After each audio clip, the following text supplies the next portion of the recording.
E aí pessoal, tudo bem? Aqui é o Rony, professor de Física. Neste vídeo vamos resolver um exercício relacionado ao estudo do campo eletrostático. Observe o quadro enquanto eu faço a leitura do enunciado.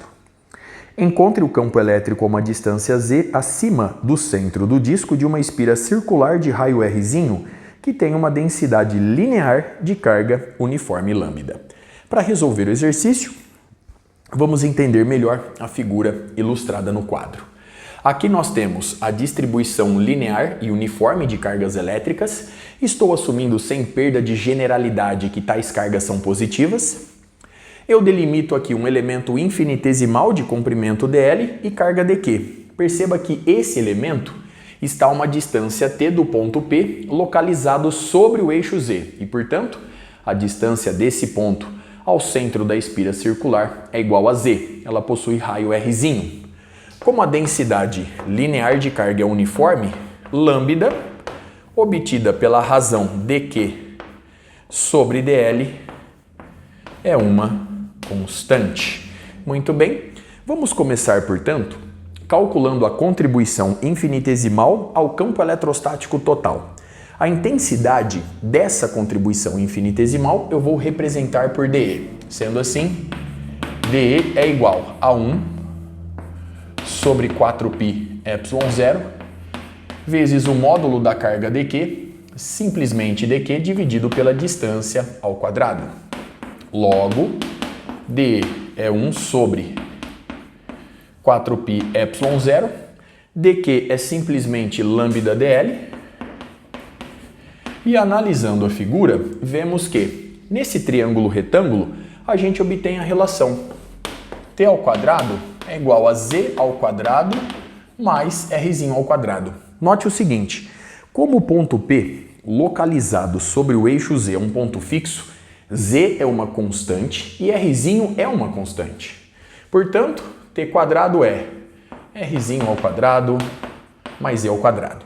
Agora note o seguinte, o problema exibe simetria. Portanto, se eu delimitar nessa região um elemento infinitesimal de carga dq e comprimento dl, esse elemento infinitesimal de carga vai gerar no ponto P um campo eletrostático orientado nessa direção e sentido.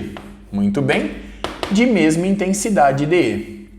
Analisando a figura, vemos que as componentes horizontais possuem a mesma intensidade, a mesma direção e sentidos opostos. Logo, o campo eletrostático na direção horizontal tem intensidade nula. Perceba que esse raciocínio se repete por simetria ao longo de toda a espira circular. Logo, interessa-nos aqui somar as contribuições infinitesimais orientadas na direção do eixo z. Para fazer isso, eu vou recorrer ao ângulo θ. Portanto, DE na direção do eixo z é DE cosseno de θ. E, portanto, eu vou somar essas contribuições infinitesimais. Sendo assim, o campo eletrostático resultante em P é a soma de todas as contribuições infinitesimais de e z e, portanto, a gente obtém a integral de DE 1 sobre 4π ε0, que multiplica lambda dl sobre r ao quadrado mais z ao quadrado. Eu reforço z uma constante, o ponto P é fixo. Agora o cosseno de θ. Nós temos ângulos opostos pelo vértice. O cosseno de θ é o cateto adjacente z dividido pela hipotenusa t e, portanto, t é a raiz quadrada de r ao quadrado mais z ao quadrado. Sendo assim, o campo eletrostático resultante em P é, retirando agora todos os termos que permanecem constantes. Então, lambda z sobre 4π ε0, que multiplica r ao quadrado mais z ao quadrado elevado a 3/2. Muito bem. E nós temos aqui a integral de dl. Bom, para fazer a varredura de toda a espira circular, eu vou de 0 a 2π Rzinho. Pelo teorema fundamental do cálculo, EP, portanto, é lambda-z sobre 4πε0.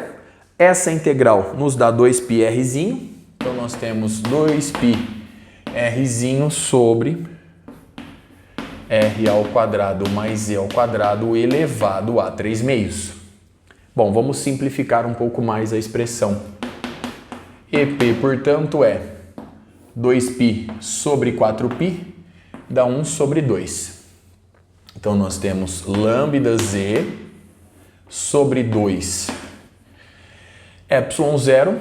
Muito bem, aqui aparece o Rzinho também. Então, lambda-z Rzinho sobre 2 ε0, que multiplica R ao quadrado mais Z ao quadrado elevado a 3/2.